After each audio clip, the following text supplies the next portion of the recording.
guys, kamusta po kayo? Nakakatuwa po ang aking isang followers.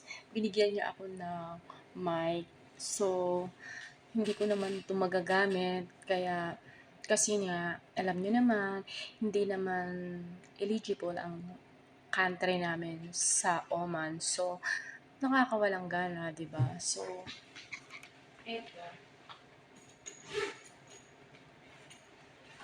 binigay niyo sa akin. Oh, ipi-flex ko lang po yung binigay sa akin ng aking ka-followers. Ayan, binigyan niya ako ng cute-cute na mic. Pero nasubukan ko siya, tinry ko siya kagabi. Sabi maganda daw. Diba? Ang cute-cute niya. So, marami pong sa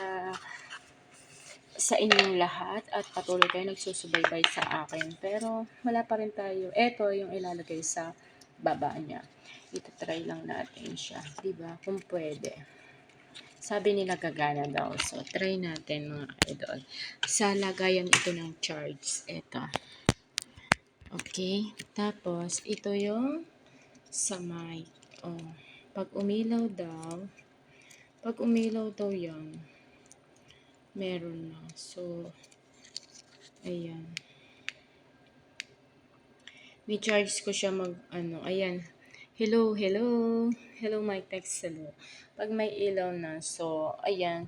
Pag nagbablog ka daw kahit malayo, okay lang. So, pag nagsasalita ka, hello, mic test, hello. Ang ganda, ang cute niya, kasing cute ko. Thank you sa nagbigay. I love you and God bless. Maraming salamat sa suporta na pagbibigay mo sa akin ito. Mahal na mahal kita. Thank you so much and God bless you every day. I love you guys. Ang bait nyo naman. Napaka-supportive naman nung nagbigay ng aking ka-followers. Ayan, ang cute-cute niya, di ba?